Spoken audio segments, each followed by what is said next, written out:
Alright. Let's start this up here.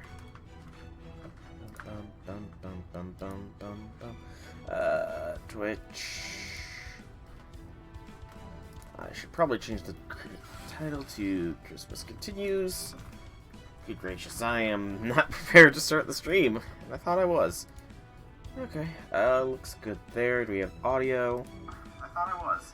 We do indeed. So hello people of the internet. It is I, Silver Dragon here, back with more Fate Grand Order.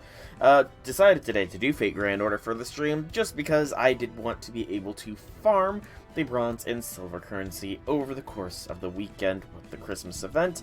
And, well, this seemed like the easiest way to do it is to just stream it today, so yeah. It's gonna be a short stream just because that is not gonna take me terribly long to do.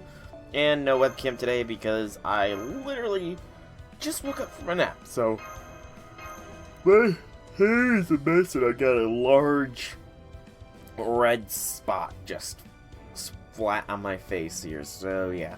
Don't really feel like going on camera right now. But yeah, shorter stream just to get this caught up as far as the story goes. So I do believe, per the news bulletin here, we should have unlocked sections 3 and 4 as of right now. Section 5 will unlock tonight, and section 6 will unlock tomorrow. With the epilogue, which I believe will just be the challenge quest, unlocking, yeah, next Thursday. So what it'll likely be is tonight we're going to be doing this, and then Monday will probably be the other one, and then it'll be another week, and then we'll do the epilogue. So, yep, that is going to be how we do FGO for the next coming up. So, I guess without further ado, actually, I do want to check. What is everyone's boxes count currently at? Currently at 500,000. Damn. People have started to really get to the farming of boxes, which has unlocked some of the Santa Battle Royale, so, you know, we might end up doing those today as well. For now, though, we are going to continue with the main story here, Section 3, Christmas Present. It is a Saber Archer node, so that's just asking. Pardon me. That's just asking for this to be so flippin' easy to do. I'm just gonna bring in a Scotty at this point and go with this squad, you know? It's not gonna be too bad. Hello, Courage, hello, or Destructive, or Page. You know, even when you were Page of Rage, I kept calling you Destructive. What would you prefer that I call you here? But how be things, how be things. Section 3, Inevitable Christmas Capitalism. Capitalism is indeed inevitable, I suppose. Wahahaha. We're gonna mess this Christmas party up real bad. Specifically, we're gonna turn the Christmas cake into a Kagami Mochi rice cake and the Christmas tree into a New Year's Kadomatsu decoration. We're also gonna turn the hot Santa cosplayers into hot kimono babes. On second thought, I guess it doesn't matter as long as they're hot.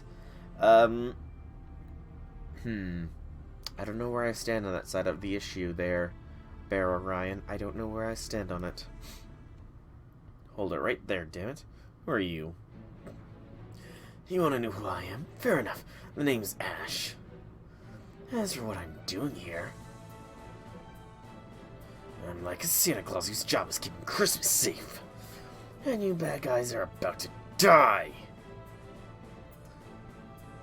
Still your Discord username? You're fine with that, but you look more comfortable. Okay, Destructive then. You shall remain Destructive.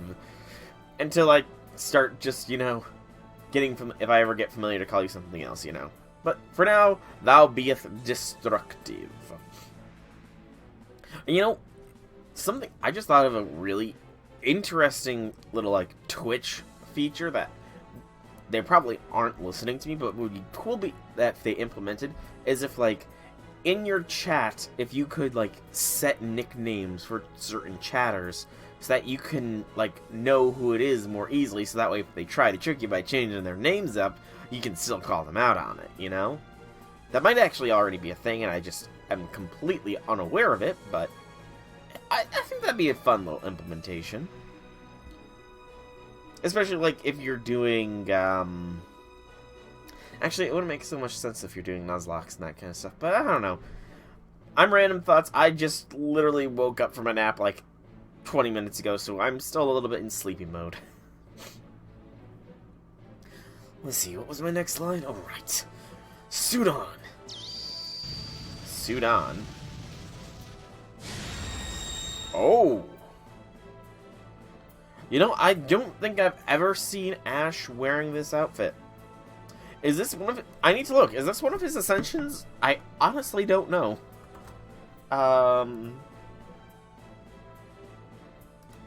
Because that is an epic frickin' suit.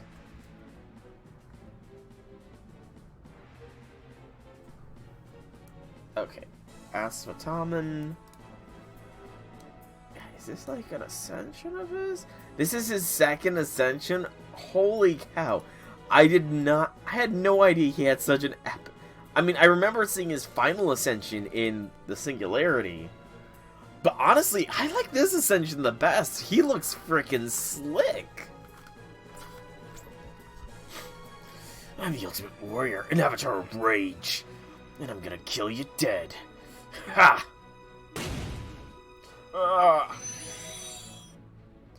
Curse you, Asphataman. Yeah! Huh? But I haven't even done anything yet. I'm sure, but that doesn't make it any less painful. And Artemis, of course. Oh, well, who cares? The important thing is I won. 0 out of 10, too much orange. 0 out of 10, too much orange. I don't know. I kind of like the armored look, not gonna lie. And completely honest, a lot of servants look better with their armor on than without. Like, Mo, I do prefer the helmetless ascension to her later ones, just because, you know. Gosh, I don't know. Like, Mashu, I kind of like her when she's got more armor. I don't know, there's something, it's something about the armored look, I guess. I only gave a couple of examples there, because I can only think of a couple off the top of my head. Gil looks better with the golden armor than without. Proto, I'd say definitely looks better with the armor than without. But the suit does look slick on him. I will admit that. The suit looks slick. Jeez, I'm trying to remember. I'm trying to think of more references now. Off the top of my head. Alright, everyone, come and get your Asphataman transformation kits for a whopping 25% off as a part of our Christmas sale extravaganza. Offer good while supplies last. Man, what am I gonna do? My pocket QP just is enough to cover it. They really know how to hit us where it hurts. Kintoki. Kintoki doesn't really have an armored form, does he? I guess he has his Hien outfit. Yeah, Kintoki does have his Hien outfit, I think, for his Berserker form, which I definitely prefer to the bowl cut he has in base Berserker form. Not gonna lie. Paris! I just know Hector's not gonna be happy about me spending my money on this sort of thing. And then again, it might be worth it if that transformation belt makes me stronger.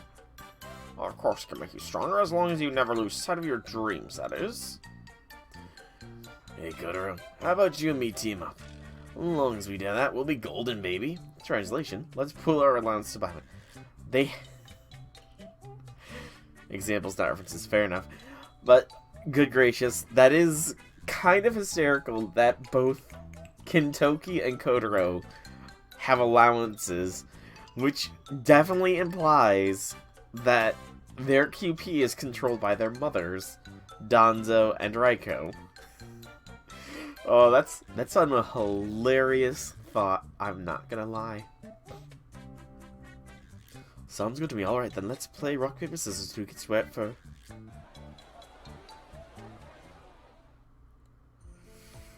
Glad that's over with. I gotta say, though, this isn't how I pictured Santa Claus. Something about it just seems wrong. Don't be silly. What could possibly be wrong? Christmas and capitalism go together like peanut butter and mint julep. I don't know what that is. So I could be... So he could be right there. Skahatas definitely look better in the ninja suit than the bunny suit. I can agree with that too. You know, the full armor, I guess. And plus, it's just something about Skahat doesn't make you really think bunny suit, I guess. Ignore that stock alert. And by skimming, I mean taking that opportunity to earn QP. We do our part to keep the community economy turning. I'm just trying to think. I'm trying to think of other servants that have armor in one Ascension and don't have it in another. You know what? XX. I will admit, XX looks better with the helmet-off version of the Ascension. That is certainly one. XA looks better in her Sith outfit than in the gym or school uniform, so I guess that's technically armor. I know you're right, but I don't know. I still feel like I'm a far cry from Santa's supposed to be. Preposterous. You're red and you can transform. That's more than qualifies you to be Santa Claus. Enough. Who goes there? Good day, everyone. I'm... Santa Claus! Oh, damn, check out all that Santa power you got going for you. No, I'm... Badass. That's the goldenest red Santa I've ever seen. Wait, which is it? Red or golden? Red or golden? I just thought of McDonald's for some reason. Grease the gears with some childhood innocence. Is that it? I don't recognize that quote, but that does indeed sound like... No, never... The only Metal Gear game I can say I've played is Metal Gear 4, and that's because when we got it when the PlayStation 3, I think it was the PlayStation 3 that it premiered on, was new, and my dad didn't know how to use the controller that well, or rather, he wasn't the best at certain parts of the game, so he had me play through those sections of the game. That's kind of the only Metal Gear game I've ever played. Alright, I've made up my mind. I'm gonna root for Ash. Then I'll root for this new Santa. Not any particular reason, mind you. Oh man, which one should I root for? They're both really awesome. But I think I've got to go with Ash. Especially since her umbrella actually a big syringe. No way do I want her sticking with that. Unexpected intruders they may be, it seems you are obliged to welcome him as a fellow Santa Claus. Then you all claim to be Santa as well. It's got really good lore and memes. I have heard that the Metal Gear series does have some pretty darn good lore. Not so much on the memes front, but I also heard that the most recent installment or whatever, the one that was made before as Hideo Kojima left, Konami sort of fell apart a bit, from what I understand. Is that true, or...? Absolutely, we're all Santa Claus here. We will grow the economy by delivering hope and dreams, thereby helping people around the world to lead full and happy lives.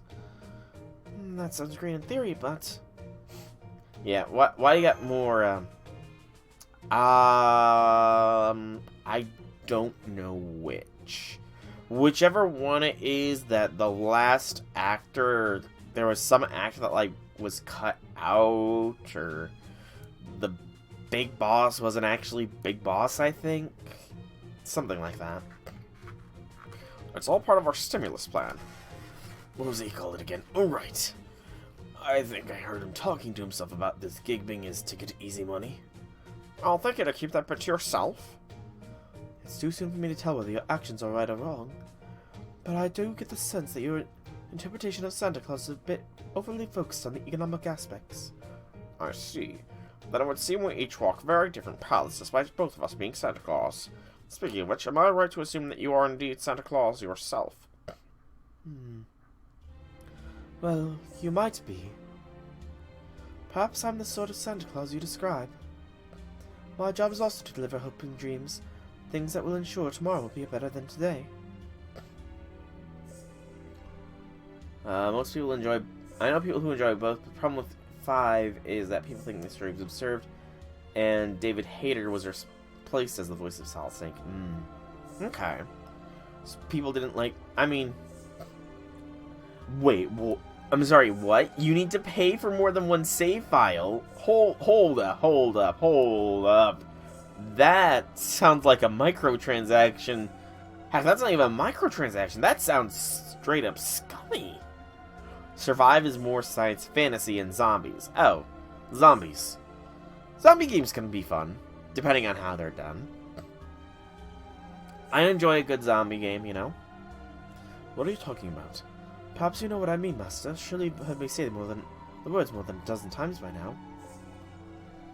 Talking about health there, Nightingale? That's right. Health. If I'm truly Santa Claus, then health is the only gift I will give. Damn, that's a good motive. Now I feel bad about mine.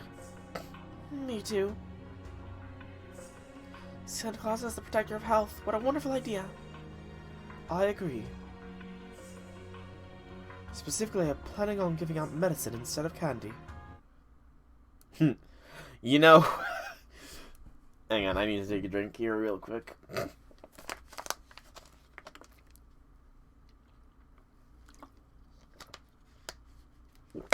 No big deal, because you should only need one save file unless you want to replay the story all over again. Fair.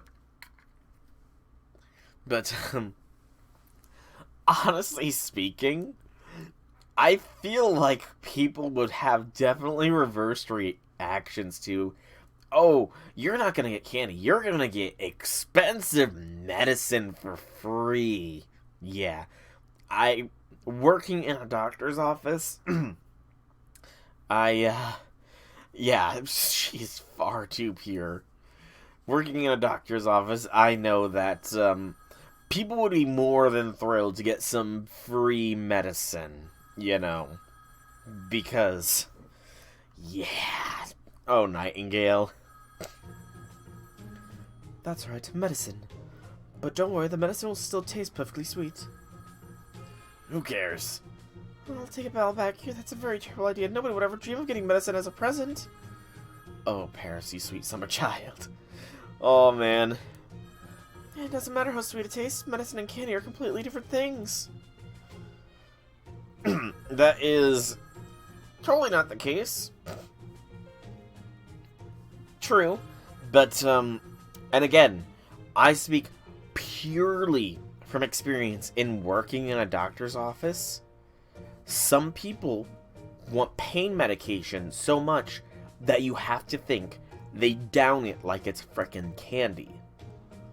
Like, I kid you not, we can give them a month's supply of a pain medication, and they'll be done with it in a week's time. It's like they down it like frickin' candy. It's ridiculous and sad at the same time that it's come to that. But it's just insane. Really? Is that true? Unfortunately, I'm afraid I have to agree with them. Do you think so too, Master?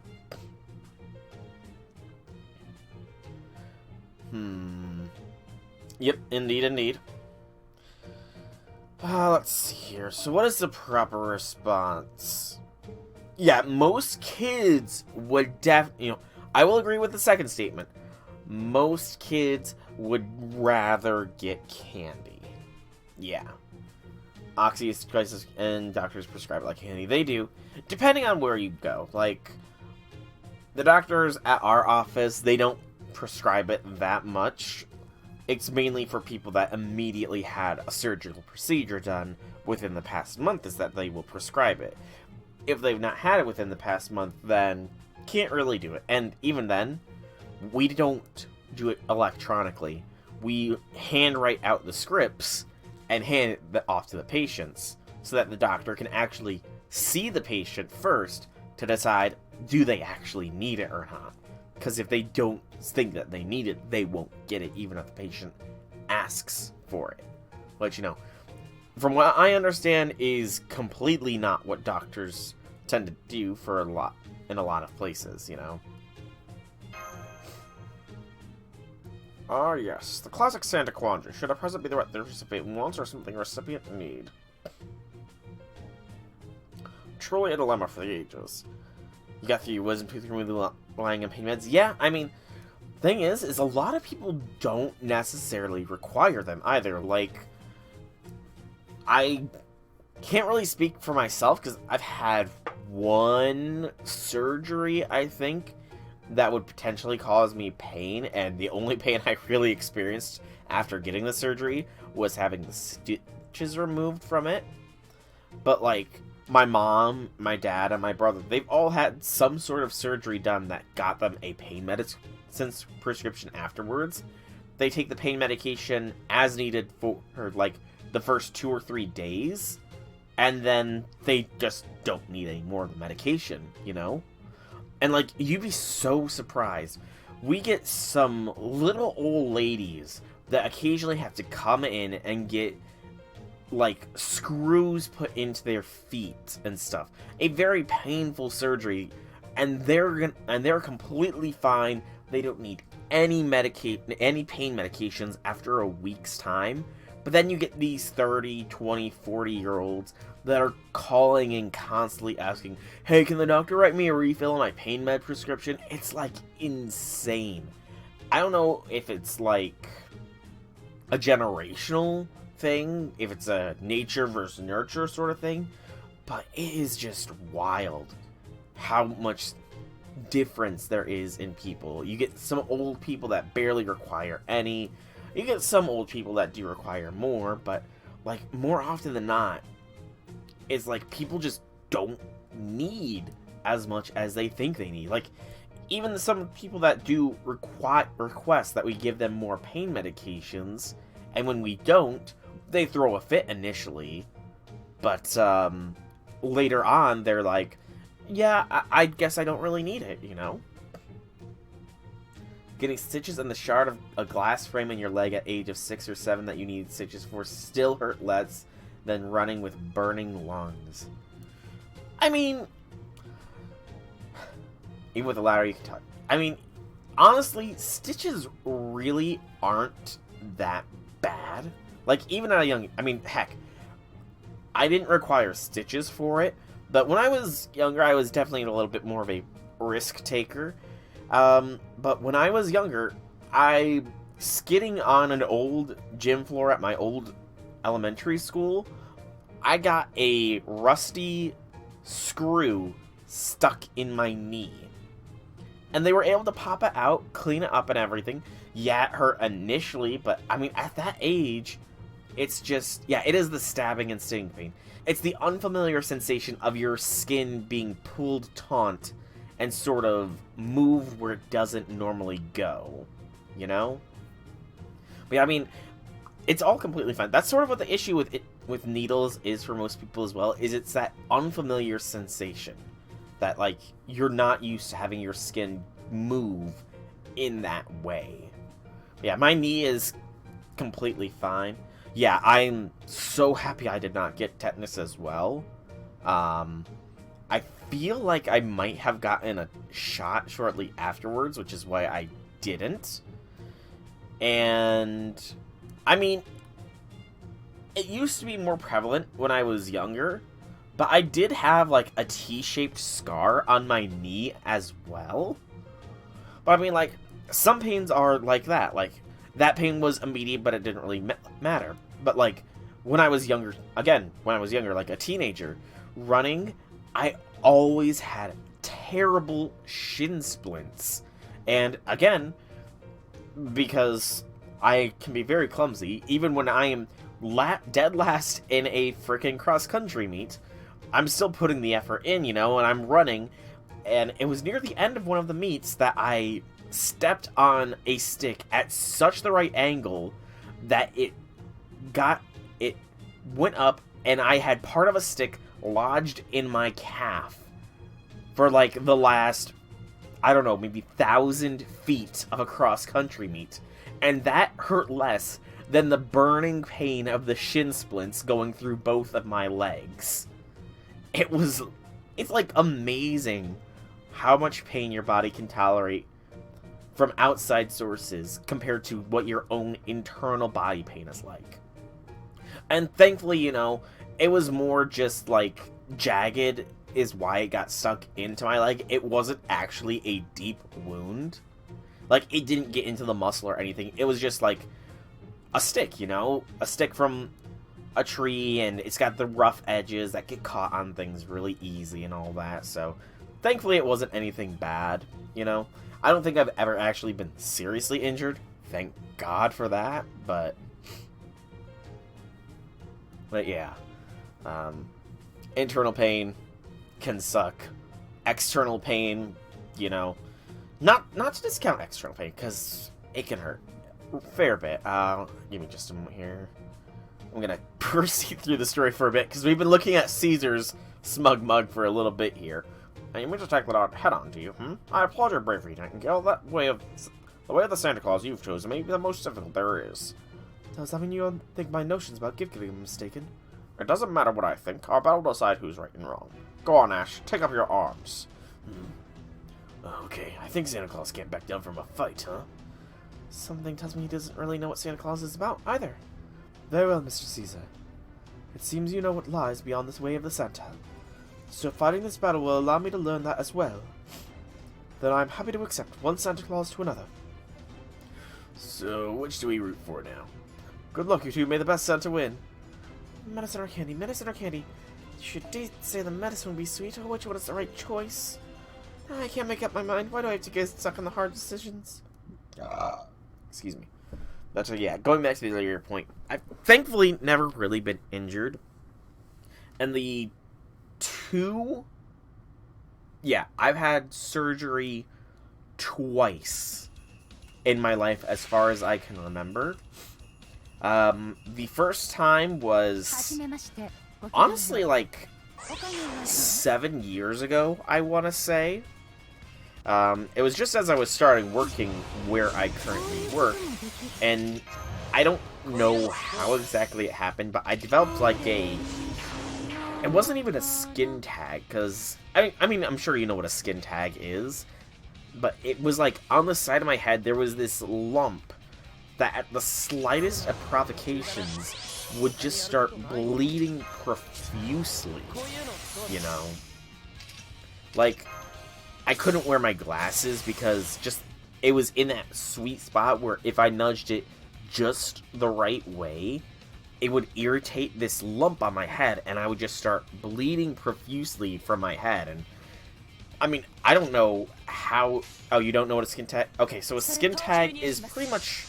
No need to apologize, but a skin tag is... Oh, we got somebody giving us support.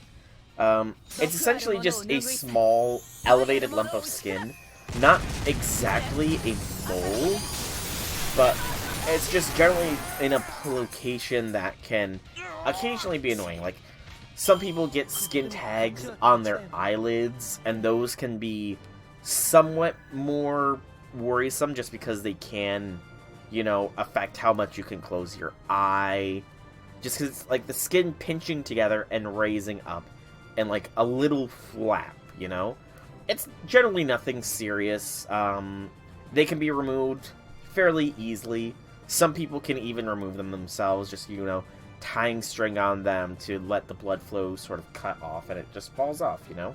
Heck, a lot of skin tags do just sort of fall off. Yeah, eyelids can be very thin. It's the ones in those places that tend to need more intense intervention, I suppose. But that is the general idea of what a skin tag is. It's not quite a mole because it's not the dark... I was going to say brown, but that's just for me because that's my skin tone. But it's not like the dark circular lump. It's like a very thin, almost paper-like flap, essentially, of skin. That's pretty much what a skin tag is. But back to the thing. So I had this like lump on the side of my head, and the doctors looked at it. It wasn't a skin tag, so because it was a growth on my head, and it was constantly bleeding, it needed to be surgically removed and biopsied to make sure that it was not cancerous. Thank God it was not cancerous. But I mean, that was a relatively minor surgery, all things considered. They just like did a numbing of that area. I was conscious during the whole procedure, and they just sort of cut it off and bandaged me up. They shaved that little part of my head a little bit. It was nothing major, thankfully. And it, like I said, it didn't turn out to be cancerous, but not a cyst because there was never any pus. It was literally just, like, bleeding, and they needed to make sure it wasn't a cancerous lump. The other surgery I had, though, which happened a couple of years back, was I had what's called Pilonidal Cyst, which is essentially a cyst that can only occur down by the tailbone area. Essentially, it's a tunnel system of cysts. Like, it looked like I had two cysts, but really they were connected to each other beneath the skin. So they needed to actually knock me out and sort of carve out that whole area, clean the whole area up, and stitch me up, you know. That, however, that hurt so bad because before I could get it done, I had to have the cyst lanced. And there was enough pressure in there when I first went in to get it lanced, because when you lance a cyst, I guess they push fluid through a syringe into it. But it was horribly painful when they lanced it. The second they put the needle in, the cyst started to burst. And it hurt so bad that they had given me a pillow to bite down on. I bit through the pillow that they gave me to bite into. And, you know, the thing is even though when they lanced it the first time, they said it should be fine, it started to come back, which is why I needed to get the surgery to get it done. And, I mean, I do have pictures of what it looked like. However, because of the location of it, I can never actually post those pictures because of, well, rules, I guess, would be the best way to put it. It's because of how close they were to my tailbone, I guess, because I'm trying to be as safe for work as I can, talking about this kind of stuff on FGO, which is generally my safer stream.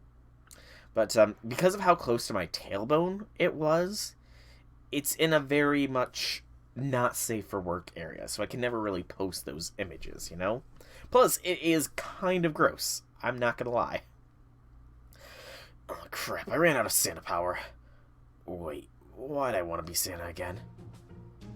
I think that takes more to an existential question than we really have time for. Huh. Well, that's easy enough, Ash. It's because I was using my own Santa power to encourage you toward that end. So were you using me, huh? Is that what you were saying? Well, yes, I suppose you could put it that way. But think back on your experiences and be honest, didn't you enjoy being Santa Claus? Hell no,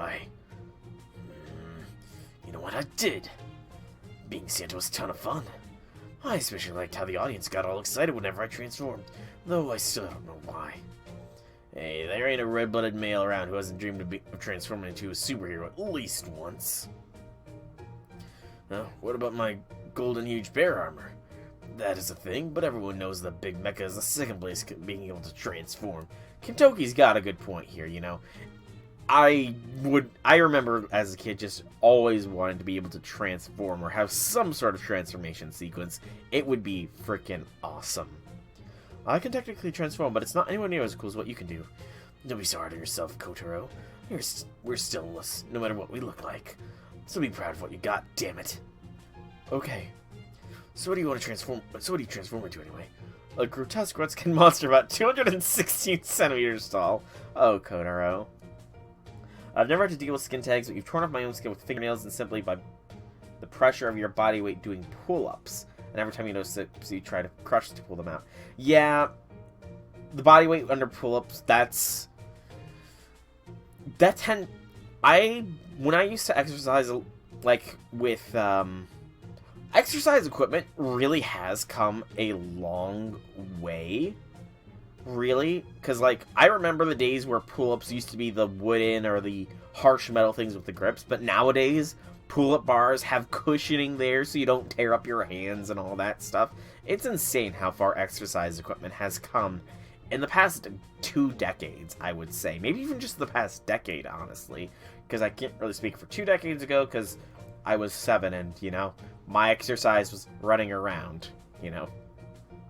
You crush the pus out of Zits. Yeah. Oh, you crush the pus out of them. So wait, so you don't squeeze the Zits, you press down on them? Is that what you mean? Is that what you're sort of saying by that? You push down on the Zits to get the pus out rather than squeeze them? If that's the case, I never really thought... I wouldn't have ever thought of doing that, I guess. Oh, you tear at them. Okay. Okay. I mean, whenever I have an ingrown hair, I tend to do that, I admit. But, I tend to just... I thankfully... tear and squeeze them together, yeah. I thankfully don't get zits that much anymore, but I always used to get them, like, littering my forehead, which is sort of why I kind of grew used to growing my hair long with regards to bangs, but thankfully I don't have to deal with zits anymore. You put a dent in your nose at the age of 12 by picking at a pustule, and it's still visibly asymmetrical. I mean, honestly, the nose can be a very, like, touchy place. Like, I didn't know this, because, you know, I occasionally watch Dr. Pimple Popper on YouTube and that kind of stuff, and I always used to see her, like, get the blackheads out of people's noses with that one thing, and I always used to think, you know, do I ever have blackheads in my nose? And I never really thought I did until after watching her do that, and then I took a real close look at my nose, and I saw all these little pores of stuff, and I just sort of squeezed my nose, and I saw the stuff come out, and it's like, oh god, I've got terrible blackheads in my nose. So, like, for almost a year, I want to say, I would make a habit of, like, squeezing my nose every time I would take a shower just to get this pus-like fluid out of my pores in my nose, and this would always result in my nose being, like, puffed up and quite red. Well, it turns out that's not pus that I'm squeezing out of there, that's some, like, natural oils or whatever, and by doing what I was doing, I was putting myself more prone to getting zits and blackheads in my nose because those natural oils are supposed to be there in your nose. Ends up bleeding a lot of time, which doesn't help because it's made of dead stuff. A rather large white hat. Gotcha. Gotcha. I mean, but what I'm trying to say here, I got a bit off tangent, is the nose, it is somewhat common to see people with some sort of flaw in their nose. Just because it's one of those areas that we oftentimes mess with unintentionally in one way or another.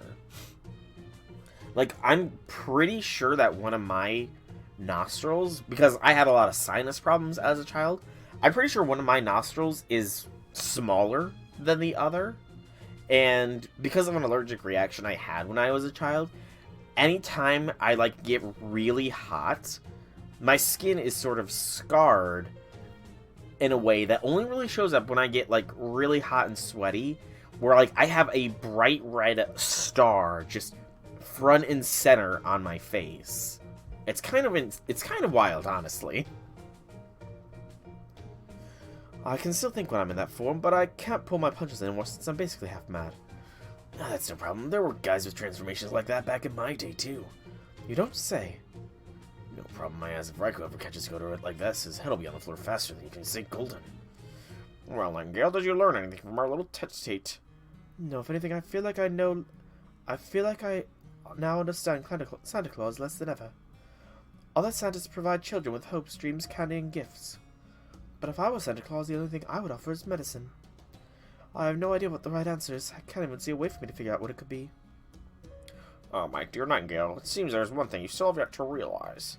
Huh? Let's say you come across two patients, one is suffering from external injuries, and the other from pneumonia. What would you do? Well, first I determine which patient is in greater need of medical assistance. Then I would stitch up the trauma victim's wounds or administer medicine as needed. There you go. Just as no two patients have the same needs, no two children have the same wants. So long as you understand that, I have no doubt you will go on to be an excellent Santa Claus. Okay, so she is offering the people the preservation of her life, you know, which is an excellent thing for Santa to do. But, like, I'm just going to say here, hearing good advice from Caesar and seeing Caesar sort of offer this insight to Nightingale, honestly, I never would have thought FGO Caesar of offering this kind of advice, you know? Because he brings up an excellent point. You know, FGO Caesar is a scummy capitalist, but I mean, it's very rare you see these sort of wise and thoughtful things coming from him. I'm impressed with you, Caesar. I am fairly impressed. And yeah, Puss can be nasty if you really look into it. But it is, honestly, Puss is also fascinating at the same time. Huh? Does that mean the person who made us all Santas isn't this year's Santa? No, they're not, though they do excel at enticing other people towards Santadom. So a person turning people into Santas. Indeed there is. I was under the impression that Miss Nightingale had met with the same misfortune as us. Perhaps I was mistaken. Yes, you were. I don't recall ever meeting anyone like that. I don't even remember when or how I became Santa Claus. So who's this person you're talking about, Caesar? Ha! Surely you can think of any number of individuals at Chaldea who could be responsible for a mishap like this. A great number, come to think of it. Yeah, there would be a lot of people. That being said, I suspect you may already have a firm image of this latest keeper's culprit in your head, Master. Picture someone who loves festivals and parties, someone who has yet to show their face in all this commotion, and add a few more conditions to narrow it down further, and I'm sure you'll see what's really going on here. I see. All I'm getting from this is that Astolfo is the villain of this event.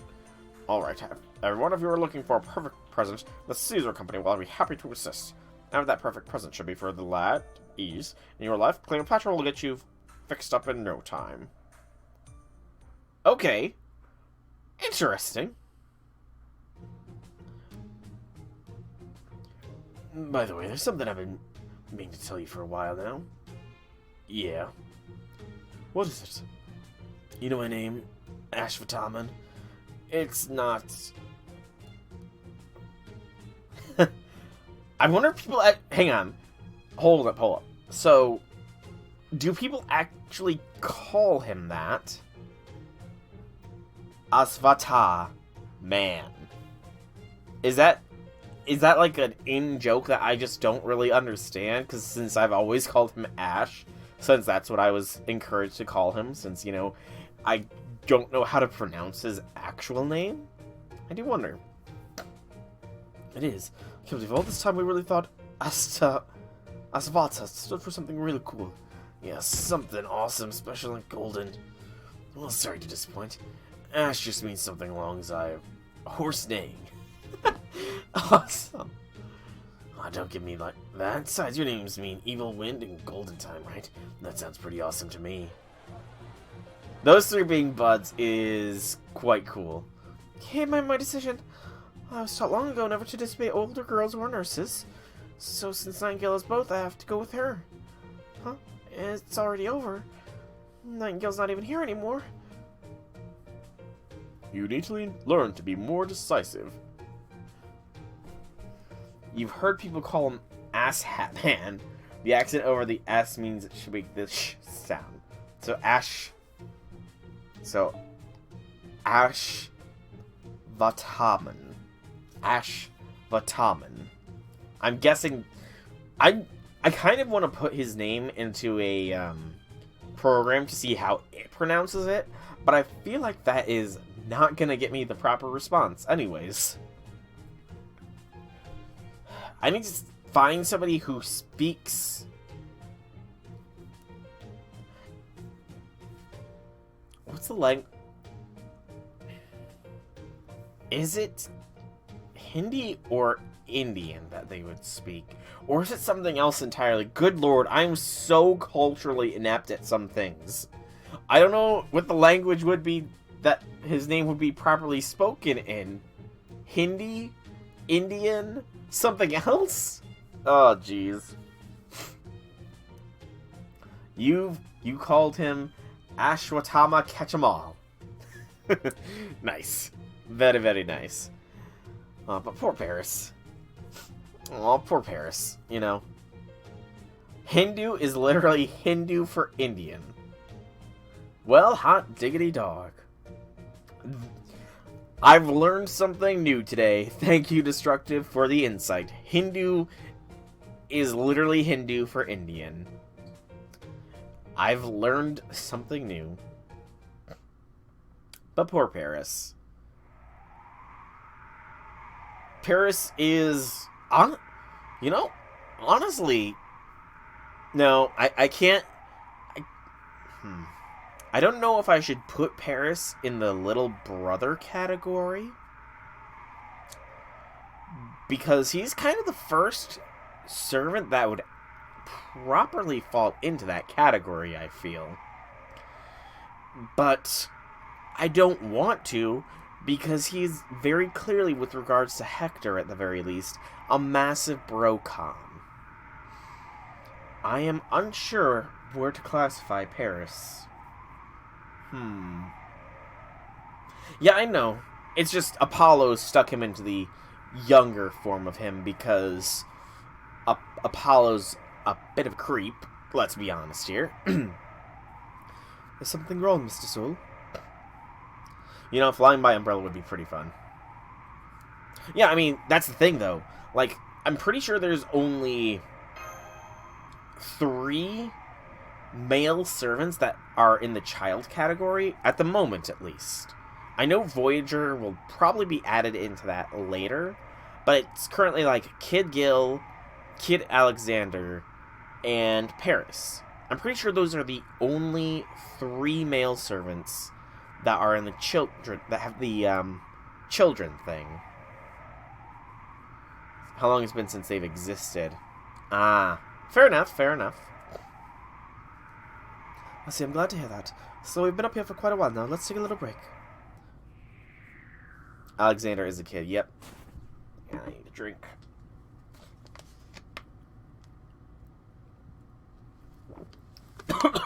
And actually, sorry for that crunching sound. Come to think of it, Nemo technically could qualify in the kid servant category, given what Arcade has recently shown off. I need another drink. Although, actually, Destructive, you probably haven't been following what's been going on with FGO Arcade, have you? Master, could I talk to you about something? A heart-to-heart with Nightingale here, it seems, for the next section. We get us our standard quartz. Section 4, to the distant rainbow, raising the fluffy umbrella up. This is a support-only note, so probably just going to be Nightingale, I'm guessing. Voyager is the younger brother to anyone born before 1977. True enough, true enough. But, have you been keeping up with what's going on with FGO Arcade out of curiosity here, Destructive? Because if you haven't, some wild things have been happening with it recently. I have to keep running, I have to keep running. I can feel my emotions welling up, pulling me forward like a restless child who can't wait another second. I'm gonna die. I'm gonna die. But it's not the physical aspect of death that scares me. It's the idea of myself, who I am ceasing to be. Is there anything I can do? Anything at all? What I want is to eradicate illness and injury from the world. No, I need to eradicate it. I'm sure that's the whole reason I was born. Are we getting... Are we getting some insight into Nightingale's character? Yep, the 7th Singularity... they have released Tiamat, and per the materials that have been released, it seems like the Tiamat they have is our Tiamat from the mobile game. From what I understand, Tiamat has reborn herself as a young child and loves humanity, and it's just weird. But people are pissed that Arcade got our Tiamat as a servant. There's an adult version of Nemo, apparently, in the Arcade Singularity. And Gil is not Gil in it. Gil, a clone of Gil's corpse, has been possessed by Nebuchadnezzar II. So, yeah, things are interesting in Arcade. So Nightingale thinks the whole reason she was born was to eliminate disease. You never look back at where you've been, do you? The voice makes me stop in my tracks. I pushed out my urge to turn around and shake my head no. I have neither the time nor desire to look back. There's no point. Helping the sick and injured is all the happiness I need. Also the originator of the Hanging Gardens of Babylon, from what I understand. If that's how you want to live your life, I won't try changing your mind. But just remember that you're going to make some people sad that way. Sad? Who are my closest friends? My family. I can shrug off their sadness easily enough. That's just how I was born. No, not them. I'm talking about the child. Also, thinking of Nightingale, it makes me remember that a couple of years ago, at the very least, in the FGO subreddit community, somebody tracked down the descendant of one of Nightingale's sisters. So Nightingale was like their great aunt or something like that, and introduced them to the game because of Nightingale. And the person had grown up on stories about Nightingale as well, because, you know, the whole family relation. It's kind of wild how connected some people can be to some of the more recent characters in the game. The child. I turn around and see an innocent little girl holding my hand, looking at me with wide, sad eyes. Alright, her. I sigh softly and shake off the child clinging to my hand. But it doesn't stop the two girls from continuing to stare at me, eyes welling with sadness. Uh-oh. Nightingale. That Nebuchadnezzar is the one that Isaiah writes about when he writes, "How have you fallen from heaven, Hallel, son of the dawn?" Huh. I vaguely remember that quote, but I was unaware. I mean, I suppose it does make sense that a lot of the biblical things would have analogs, or paralogs might be the better word, to events that happen in, like, history, you know?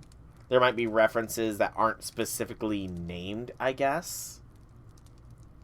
Hello is translated at Morning Star or Lucifer. Yeah, that's why that quote sounded familiar, because Lucifer, Morning Star. Yeah, that's why that one sounds familiar. But yeah, I honestly, it's probably kind of bad to me, but I've never really, like, looked up some of the historical connotations for some of the parallels that can be drawn with biblical, like, reference, like how the Bible references some things but doesn't explicitly name them, you know? I can honestly say, outside of Revelation, probably, and maybe Moses's time, I can honestly say I never really looked up any sort of, like, I never tried to elaborate on any of the connections that the Bible tries to throw out there. I don't know why, either. It's weird. So I must have dozed off for a minute. Everything okay there, Nightingale? Don't worry, I'm fine. Now, what was I saying? Oh, yes. Most people believe that Santa Claus's origins can be traced back to St. Nicholas. But some believe that Christmas was not really popularized as a holiday in England until the year 1843. Have you ever heard of Charles Dickens' novella, A Christmas Carol? Oh, A Christmas Carol. Yes, I have indeed heard of it. I'm I'm actually pretty sure I've read it at one point. Not the original, because that would probably contain language I'm not really familiar with. But I'm pretty sure I've read A Christmas Carol. I see, then I shall skip over its summary. You know what? For those that aren't familiar with A Christmas Carol, let's go over it, to be sure.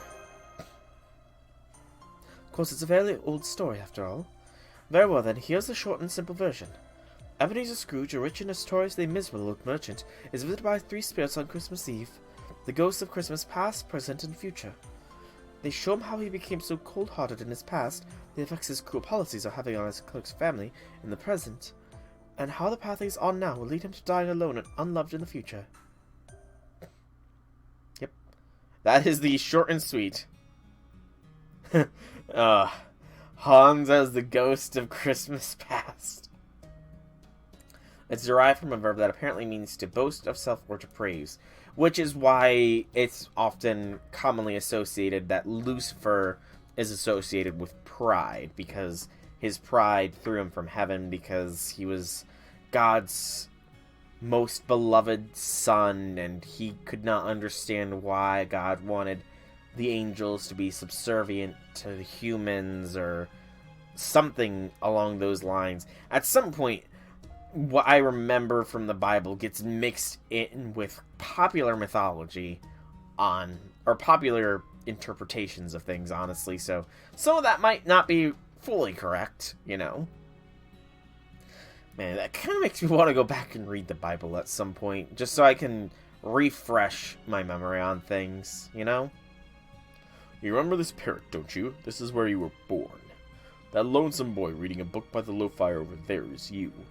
Of course, at this point in your life, you still had hopes and dreams, but over time, you changed. Oh, how you changed. You made a big show about how you were no longer a child and parted ways with the woman you loved. That choice, Scrooge, has made you who you are. The lore for Lucifer's rebellion is that he wanted to be superior to God. Okay. So it must be, pop culture. I wouldn't say pop culture. It must be modern culture, somewhere in modern culture that I got it mixed along, where it was that God wanted the angels to be subservient to the humans or something. Somewhere along the lines that must have got mixed up in my brain. You said in your heart, I will ascend to the heavens, I will raise my throne above the stars of God. Oh. Do you mind pointing me out to where in the Bible exactly that quote is? Because I honestly want to, if nothing else, at least check out that portion. Because I'm struggling to remember where exactly in the Bible Lucifer is mentioned. Robin as a ghost of Christmas present. Your greed and cunning made you rich, but at the expense of everyone around you. Your clerk is just barely scraping by, thanks to your refusal to pay him a living wage. He can't even afford treatment for his third son, Tiny Tim, but that is of little matter to you. If they're going to die, they'd better do it and ease the burden on surplus population. Isaiah 14:12-13. Okay. It's pop culture that tries to portray him as a sympathetic villain. And you know, that's the only place his name is actually used. Gotcha. And you know, pop culture-wise, that does actually work. Because, I mean, it might have... Again, I was a little bit more extreme in my viewpoints when I was edgy teenage me. Because I've gone off on record by saying that edgy teenage me at one point wanted to raise a crusade again, you know. But also edgy teenage me also had it in his head that he could somehow, some way, you know, because I'm sure you're familiar with the whole Book of Revelation and how at the end the punishment for the devil is to burn in the pit of hell for eternity or what have you. Edgy teenage me, for some reason, got it in his head that he could ask God to spare Lucifer and to take his sins on instead, you know, because I really don't know why I had that kind of thought process, to be completely honest. I really do not have any idea why I had that kind of thought process, you know? And I mean, to a degree, there is still some sympathy there, because, you know, he will never experience eternal paradise again, but it's sort of tempered a bit by age and experience as well. It's a complicated subject, that's all I'm trying to say here. Is that what you told those guys who came asking you for donations to help feed poor, hungry children? Well, Uncle Scrooge. Exactly. I mean, that is sort of the point of it, that it implies that he would want forgiveness, you know? Again, edgy teenage me was all about forcing God onto people, you know? The whole idea of crusade, taking on the sins of the devil. Edgy teenage me was much more forceful about wanting people to be saved, I guess is the best way to put it, which thankfully adult me realizes is definitely not the way to go things. It's like Alucard from Hellsing Outburst said, didn't ask, didn't eat it, go F yourself. Fair enough. I'm sure that would probably be the response. Only a lot more expletive, perhaps. The ghost remains silent, yet its intent is clear. Behold your future, Scrooge. It sneers as if to say you have no one to love and no one who loves you. Its stare causes you pain and suffering, just as you have spent your life causing pain and suffering. It merely watches idly as your body is stripped of its clothing, leaving you nothing more than threadbare underwear. Beneath its gaze, you realize you leave nothing behind but a cold, rotting corpse. You know, the cold, rotting corpse is not really what I remember from the Christmas Carol. From what I remember, it was more the gravestone. So I very clearly think I had read a bit more censored version of A Christmas Carol. Because I do not remember mention of Scrooge's cold, rotting corpse. I just remember Scrooge looking around and seeing his tombstone was cracked and sort of ruinous from lack of care and that kind of stuff. Everyone needs it, but not everyone wants it. Exactly. A very, very true statement. And Scrooge's three fateful encounters inspire him to turn over a new leaf and reconcile with his nephew and clerk. Today it's believed that the publication of A Christmas Carol in 1843 directly led to the popularization of Christmas celebrations in England as we know them. The day of Nativity is a very important one both for soldiers and myself. I might have even celebrated it traditionally when I was still a child. But that all went away once I began living my adult life. Truthfully, my childhood memories are so hazy, I just can't be sure if I celebrated it or not. The idea of an old man who embodies the holiday, whether you know him as Santa Claus or Father Christmas, hadn't yet been established in my time. So even though I have lived two very different times that share Christmas as a major event, I still understand neither Christmas nor Santa Claus. Okay, so Nightingale...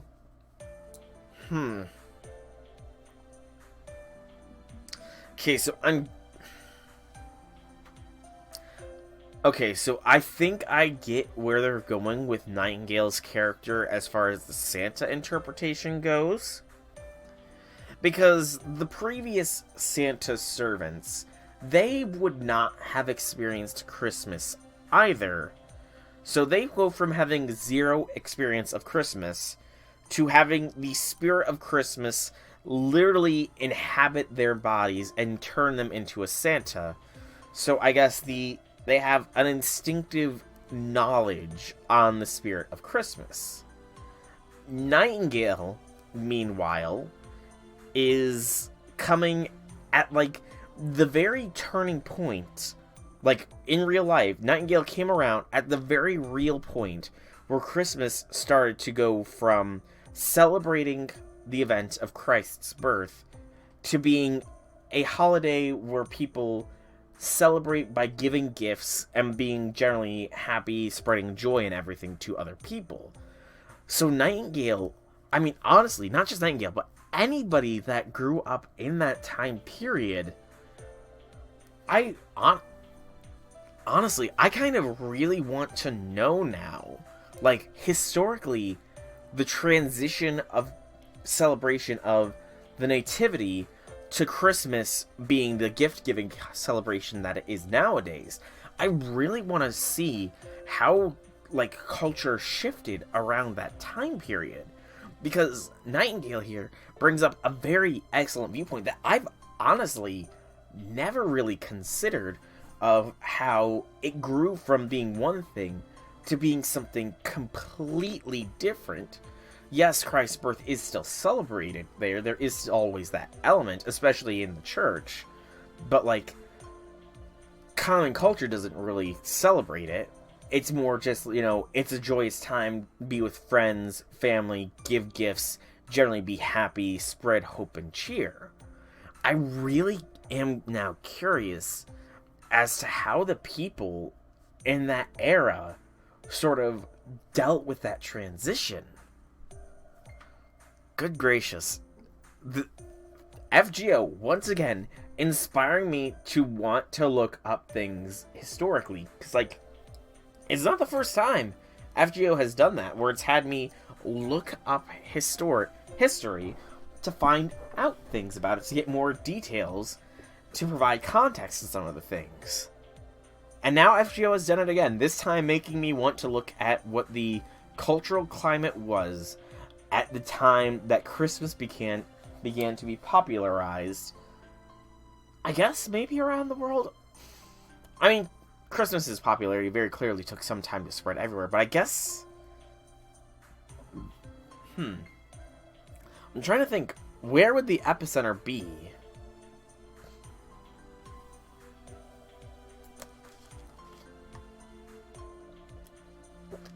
I'm trying to think where exactly the epicenter for the start of Christmas would be, which is a whole thing in and of itself. People I know say not to celebrate Christmas because the date is derived from 2 or 3 pagan holidays, and the custom of the Christmas tree is derived from what the Germanic pagans did for Yule. Exactly. I mean, see, I'm gonna get somewhat political here, but that's kind of why culture appropriation is a very finicky thing, you know? Because there are people that say that kind of stuff where, oh, you shouldn't celebrate this because it's cultural appropriation from a pagan custom. Or, oh, you shouldn't celebrate Jesus' birth this way, or other religious thing on this date in this way because pagan culture has pagan culture derivatives. But, like, that's the thing about culture. Culture is forever changing, you know? Welcome, Infinity. Welcome. Howdy things. We're sort of just discussing the cultural meaning of Christmas right now. Bit of a weird topic, I guess, but yeah, I mean, like, culturally, sure, it might have started off as pagan customs and pagan traditions, you know, but it's evolved to, you know, what it is now, you know? Culture evolves in many interesting ways. Like, I'm sure that there are some Christian customs and cultures that have evolved to take in certain things, you know? Why am I getting napalm tea here, Infinity? Can you please answer that? I was unaware I was getting napalm tea. The dates derived from Yule, the festival of Sol Invictus, and Saturnalia, though the practices aside from Christmas tree are different indeed. I mean, I'm not really sure of the practices behind, like, putting up the Christmas tree, you know? Like, I really don't know pagan cultures and customs that well. Like, for Saturnalia and still Christmas presents, they allowed to encourage slaves and their masters to swap positions for a day. Interesting. That's actually a very interesting thing. Yeah, I don't really know a lot about pagan cultures and customs, I guess. So I'm not really sure how to pick what has been, you know, derived from that and that kind of stuff. But, like, Christmas has evolved to be what it is today based on various other cultures. It's many other things that have sort of merged together to become what is commonly known as Christmas, you know? And I'm sure that outside of some very, like, hardcore, rigid beliefs, a lot of things have changed culturally over the centuries, over the millennia, to be different than what it was originally, you know? Nice to be preparing meals while the servants get a chance to use the diner party room instead of the kitchen. That actually sounds like a very interesting concept. But, we've gotten very much, like, good gracious, the Christmas in itself is such a complicated matter, you know? It's very, very odd. Very, very odd. But, yeah, Infinity, can you please tell me why I'm getting napalm tea, please? If you don't mind. I'm very, very curious as to why I get napalm tea. I don't think I've done anything that deserves being napalmed recently. Gulp. At least that's how it seems to me. You know, I mean, even this. It's amazing what a game like FGO can, like, bring forth insofar as what you want to crave for knowledge. But, like, even this, I mean, it is... The idea of Santa Claus, in and of itself, is a very interesting one, I suppose. Like, it's also somewhat...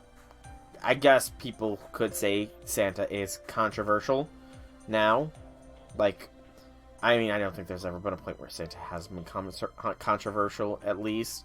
I remember, like, a decade ago that they tried to do away with Santa saying ho ho ho Merry Christmas because ho ho ho, you know, it's weird, but like the idea of Santa, in regards to FGO at the very least, the idea of Santa has gone through a lot of iterations, and none of them are necessarily invalid.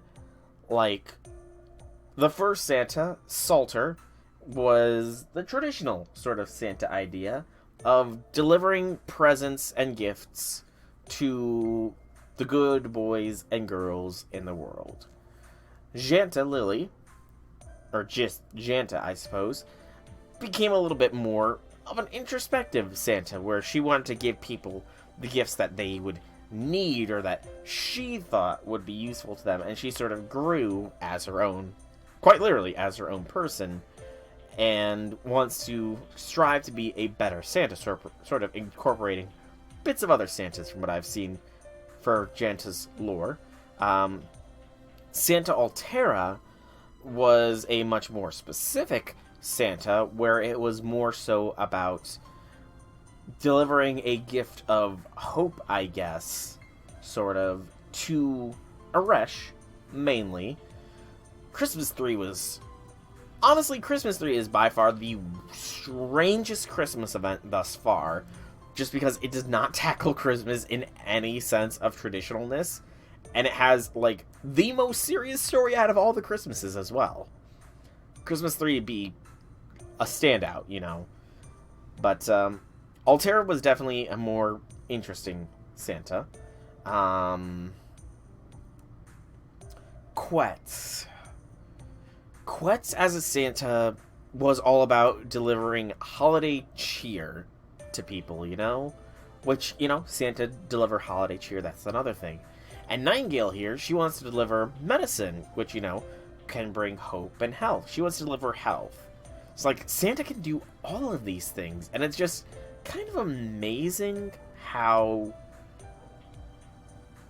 like, different each interpretation of Santa Claus is in FGO, and how they're all valid interpretations of Santa at the same time. Christmas holidays wasn't celebrated by the Puritans who settled in Massachusetts as by the book The Scarlet Letter because they disliked its pagan predecessors that much. They considered pagan-derived Catholic holidays papistry. Also wrestling. Yes, Quetz does have the wrestling, you know. I feel like Quetz sort of just took that as a bit of an excuse to, add her own special spin onto Santa. And I will say, I am happy that, at the very least, the Santa Clauses are no longer in bikinis. Because, let's be honest here, Santa... I definitely like Nightingale's... Hang on. I'm sure you figured out. I definitely like Nightingale's Santa outfit. Like, don't get me wrong, Samba Quetz and Santa Altera are both very nice servants, but their Santa choices, their Santa outfit choices, they don't scream Santa Claus to me, let's just say. Currently, Nightingale definitely has the best of the Santa outfits. Salter has a damn good Santa outfit as well. Janta, exactly. Janta, if the shirt was buttoned up, Janta's Santa outfit would be adorable. Button up the white shirt and Janta's Santa outfit is adorable, I will say. It's got the whole white purity themes and all that. Altera, now mind you, I will fully admit, Altera comes the closest to Santa just because of the mustache. None of the other Santas have pulled off the mustache just yet. If Salter or Nightingale pulled out a mustache, or a big fluffy white beard, they would instantly have the best Santa outfit. But for that mustache, that darn mustache, as well as the ho ho ho, I am Santa, that line, funnily enough, just makes Altera the funniest of the Santas and the most close to Santa himself. Because none of them have said ho ho ho just yet. But that's just sort of memeing a little bit. But, yeah. I need to look now. I'm kind of curious. What do... Indeed, the mustache was the best. I need to look at Santa Carna and Santa Martha here. And actually, I'm really looking forward to 2 years from now when we get Santa Martha. Just because if Nightingale herself is having such a, questioning of what it means to be Santa, part of me really, really hopes that Martha also has a super interesting, deep sort of thought process on what it means to be Santa, just because of who Martha is, Carna, man, Carna, you don't really look like a Santa. Carna just looks awesome. Just, not like a Santa. Martha, though. Honestly, Martha looks pretty good as a Santa, too. I really do want to see, if Martha has sort of this whole existential thing with regards to being Santa, just because, of who Martha is.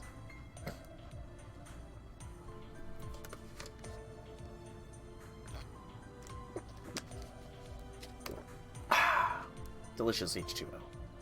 But yeah, that's sadly going to be 2 years away, so I should focus on the here and now. The here and now of Santa Nightingale, as we hope to realize what it means to be Santa for her. Because it could mean something different for everybody.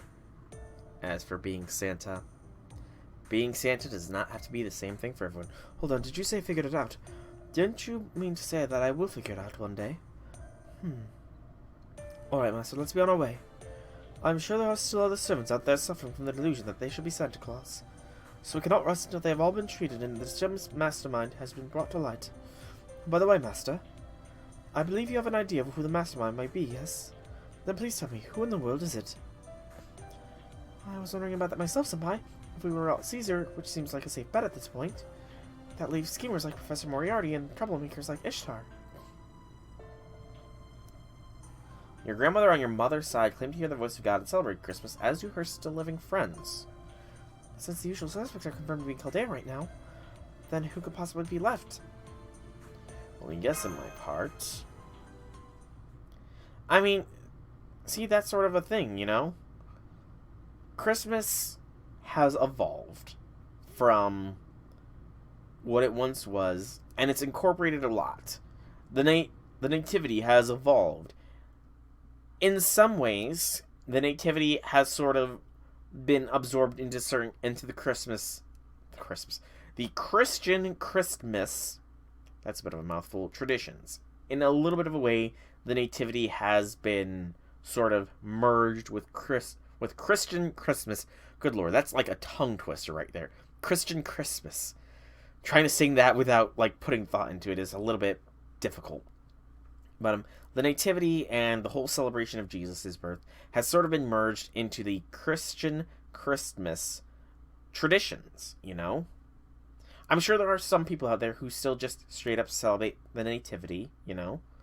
But, like, at the very least in Christian households, I'm not sure about other sects of the church, the nativity and the birth of Jesus is sort of celebrated in tandem with Christmas, you know? Now what am I gonna do? Man, this is a real pickle. I always make it a point to help out people who need assistance. All the more so when they're servants who don't usually realize they have any problems whatsoever. I try to help people, especially people who don't realize they have any problems. Oh, Astolfo. So I decided I should try talking to her. Hey, come on, what's got you so down? Just say the word and I'll do whatever I can to help.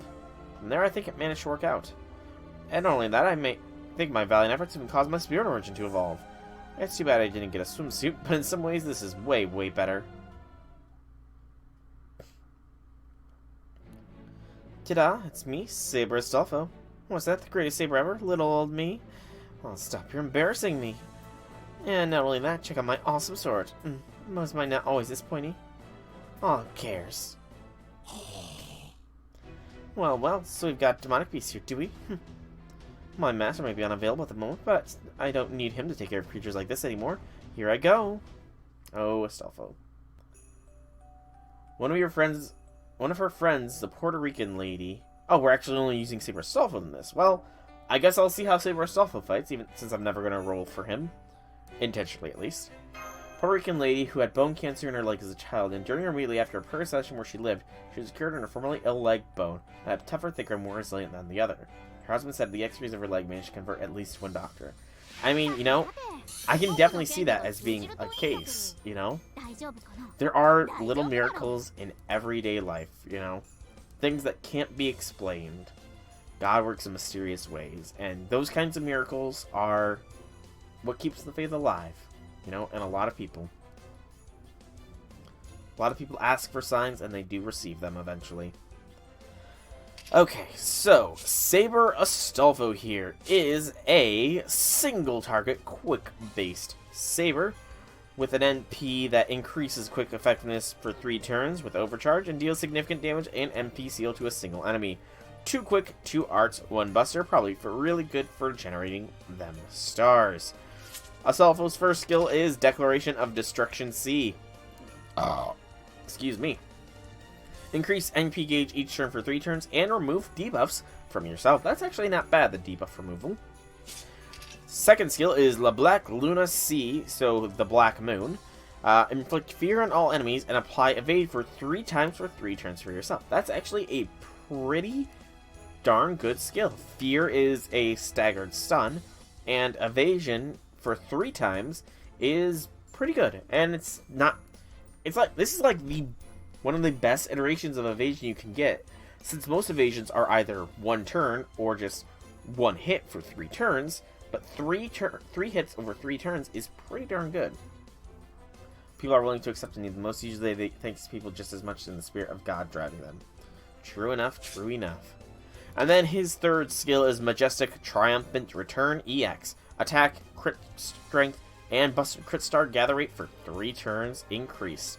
We will go ahead and pop off all the skills here because he doesn't have any demerits.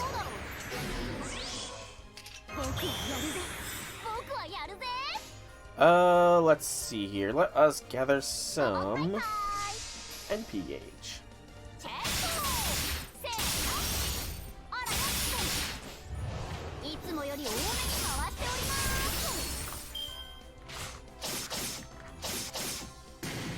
Damn, Astolfo has some pretty darn good NP generation there.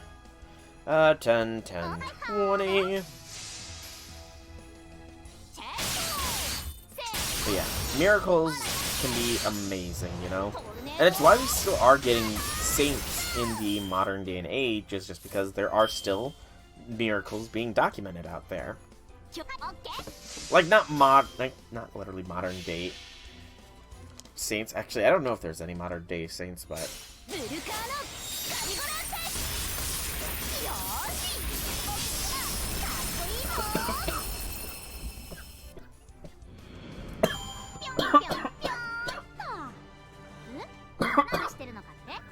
Okay, so that was hilarious. Astolfo going straight up and saying that he's so cool. Oh, Astolfo. Seen a video of a Chinese woman who went faith healing hospital being healed of uterine cancer. Yeah, I mean, faith and miracles are a very, very real thing, you know? And it's just a shame that some people, you know, don't embrace them. Yeah, I'm okay. I just started cracking up at seeing Astolfo's line of saying that he's so awesome while drinking water. I really should have expected it. The fact that he was also going pion pion pion afterwards in his end thing also kept the laughter going. And done. Now all I've got to do is make her wish come true. Who's going to be the next Santa Claus? I'm going to find out even if it kills me. Not that I plan on dying anytime soon, of course. Oh wait, that kind of ruins what I said, huh? Oh, that'll be fine. I'll just interview the new Santa once they've chosen. And if they don't cut the mustard, I'll kick them out and start all over again. Santa's supposed to help make kids' dreams come true, so I'd better be a servant who's up to the task. Oh gosh, I wonder what Master will say. What if he's really proud of me? Oh gosh. Oh, Astolfo.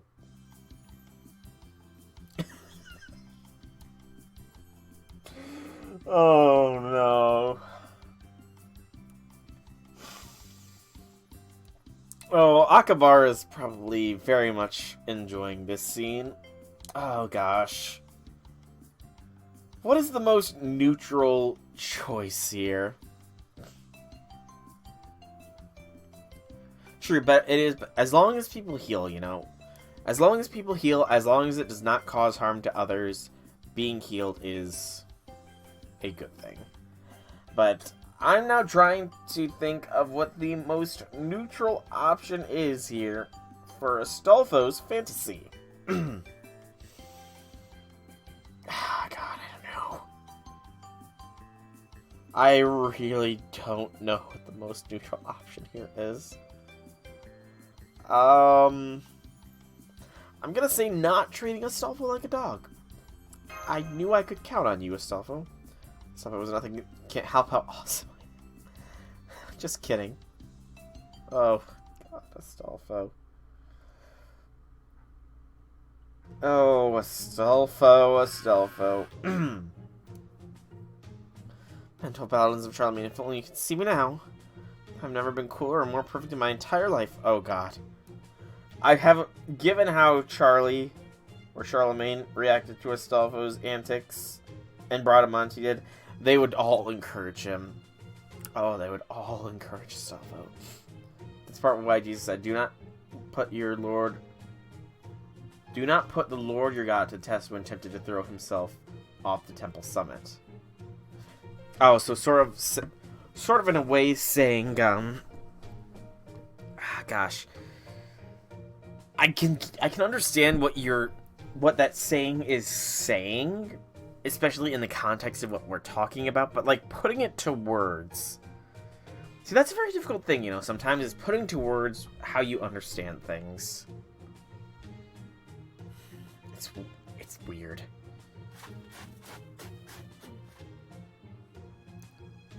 I don't like this. It does look like stuff is a lot stronger now.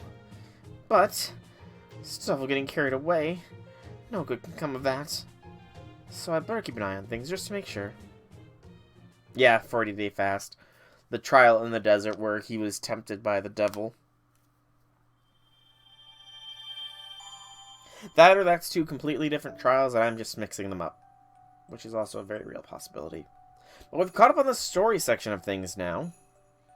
So, actually, I want to look up what these Santa Battle Royales are about here before I do them. Excuse me. Not the base one. I need the game press for Grand Order here.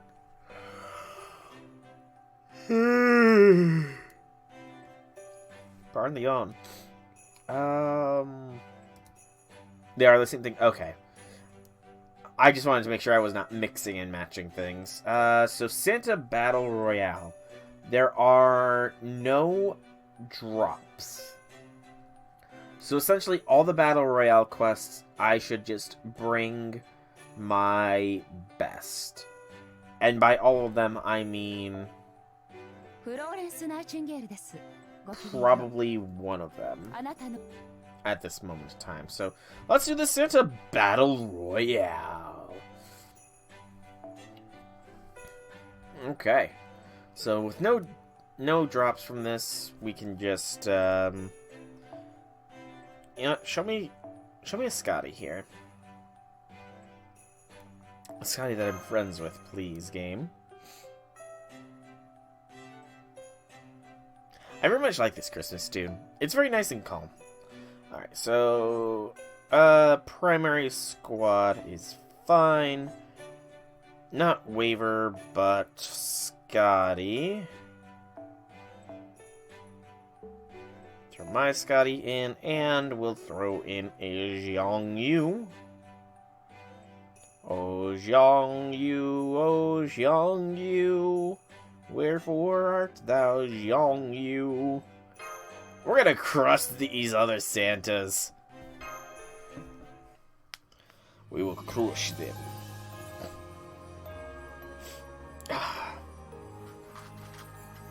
Santa Battle Royale 1 Savage Sailors. Man. Oh, stretch. Man. Sometimes I just kind of wish I could just pop my joints real easy. I don't know why, but sometimes I just get so stiff. Might be the fact that I'm in a cold basement, though. I'm Santa, Gentleman Santa, very cool, and that's a good island. Right? Oh, jeez.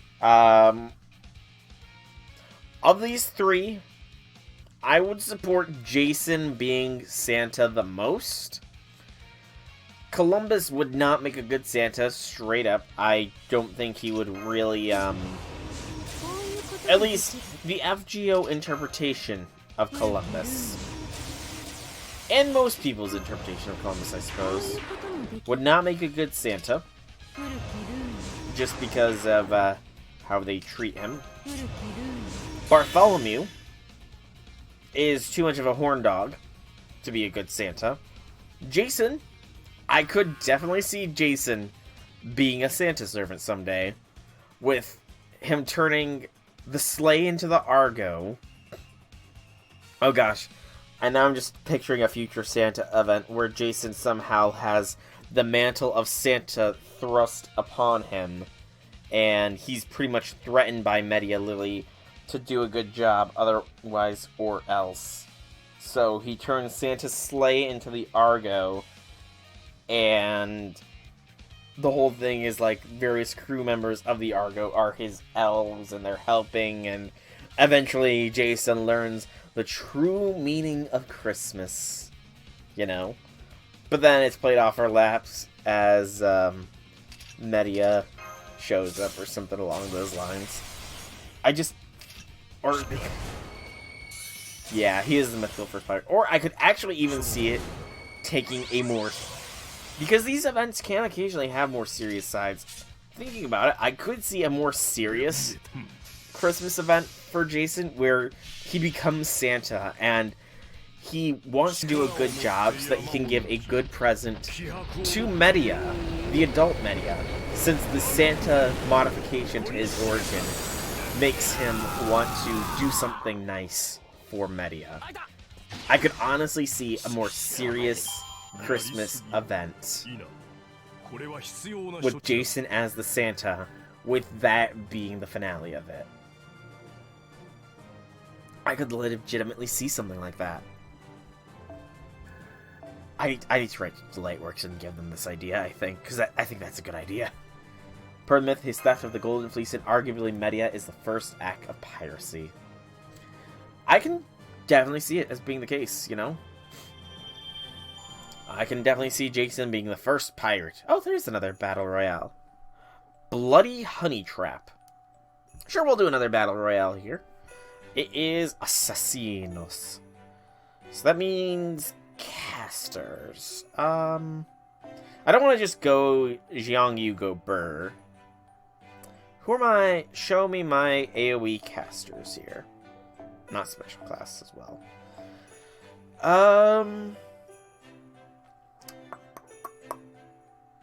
Let's go Sieg. You know, we haven't used Sieg in a while. Yeah, I mean, the thing is, though, is that is...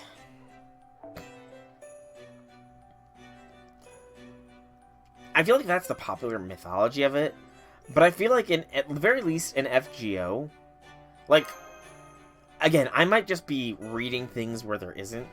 But, like, I feel in FGO, at the very least, Jason does have some feelings towards Media, I suppose. I feel like there's something there towards Media with FGO Jason. Again, I could just very well be reading into things, but, like, his offer after he announced he was going to wed her was for Media to live in his palace as a concubine. Yeah. Greek mythology can be pretty messed up a lot of the time. There is no questions about that. And so many people get, like, shafted. But I mean, I also want to say that either Media or Jason, one of them was cursed or something by some goddess, if memory serves. I really cannot recall, though, to be honest, if that is the case. I feel like one of them was cursed for something. I just can't recall. None of those are really necessary. So, Sieg, go ahead and take out the haphazard shopper, Charlotte, choreographer, and the makeup artist.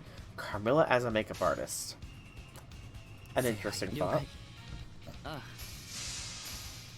Media's reaction was fair in the myth, so she was okay with it then.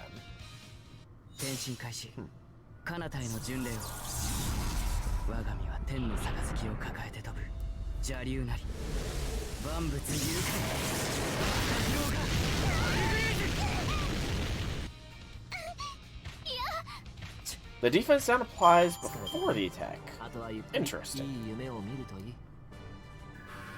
I honestly haven't used Sieg enough to realize that.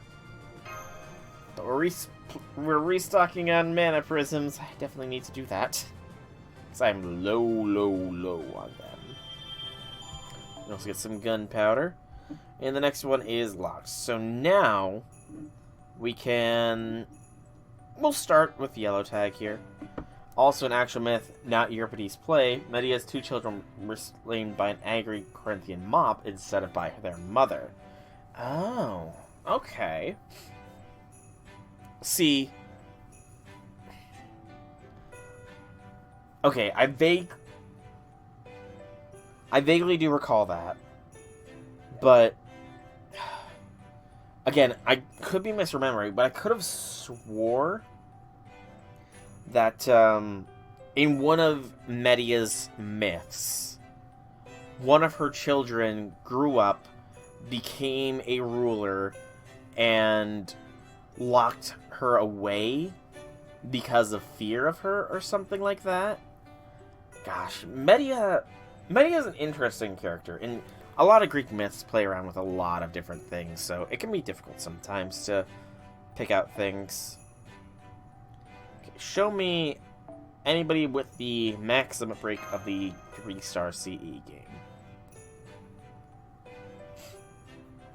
Euripides' play. And in fact, while I'm waiting to find a CE with 2, I'm going to look up Media. Media. Not meta. Med. Yeah. There we go. Media. Daughter, niece of Circe, granddaughter of sun god Helios. Figures in... Oh, there we go. Misakai! Misakai's got them. Okay, that's cool. Been 14 hours for him. It's been a while since I chatted with Misakai as well. I don't think it'll matter, so... The Gauze is what this node is, and I have literally one of the CE. That was after she went to Athens, exiled from Corinth, and then was exiled from Athens, returned to her father's territory for trying to kill Theseus. Okay, so that does happen. Okay.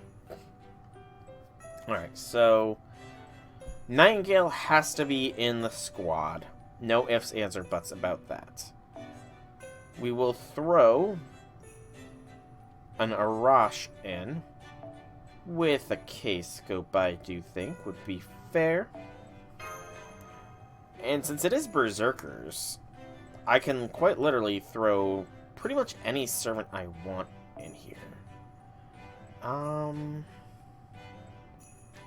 You know, let's get Aresh. Aresh needs to work on her bonding, after all. And on Aresh, we will put our other... Where is it? There it is. Golden Sumo. We'll have Nightingale come in to finish things up. Or actually, this order is probably better, because I don't know how strong the second node will be.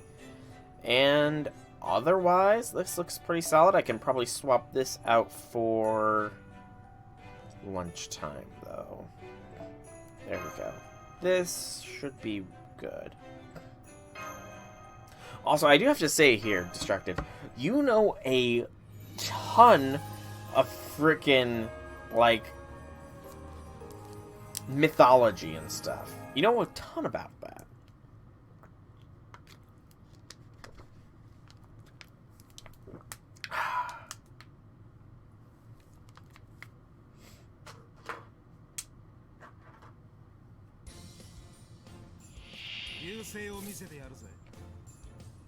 Okay. So, Arash goes Pew. You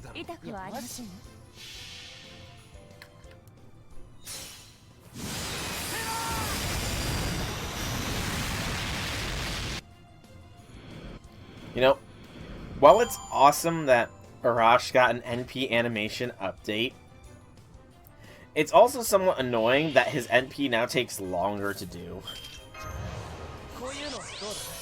Hey, Larvitar, welcome to the stream. Howdy things. You're actually kind of here sort of towards the end of it, because I'm probably going to be ending it after this. You're a Classic Studies major. That's pretty cool. That is awesome to hear, Destructive. Classic Studies. But you have the best 3-turn 4 CE method at the moment. Are you talking for the Lotto currency, or for something else? Out of curiosity here, Larvitar. We can probably get away with doing this as well. And then have a Resh pop off.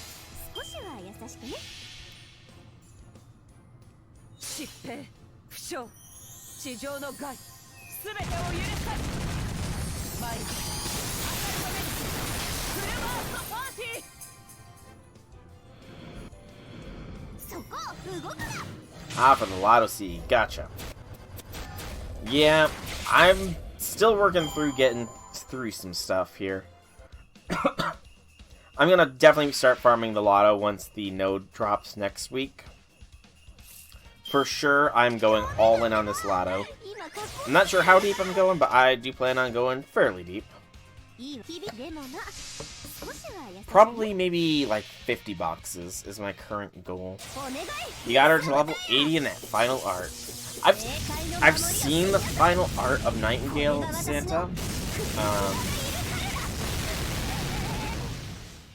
I've seen the final art of Santa Nightingale, and I gotta say, honestly speaking, I might keep her in her not final artwork.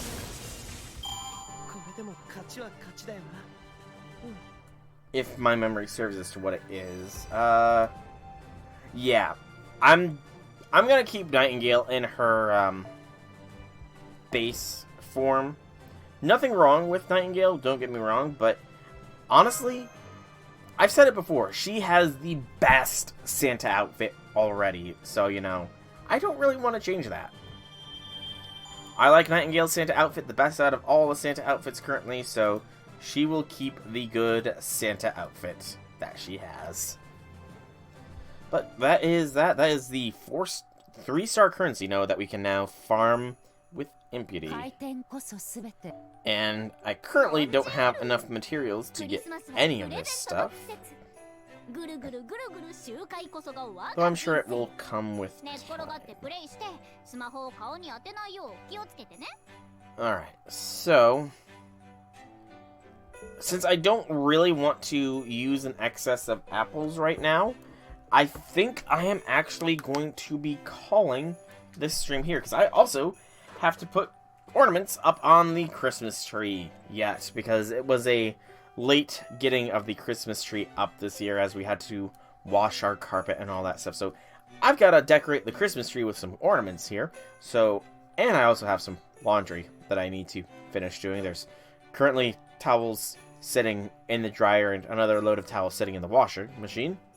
So I should probably get that stuff taken care of before it starts to develop any sort of mold or anything like that. So for now, I have been Solrak Dragon. I hope that you have enjoyed this stream.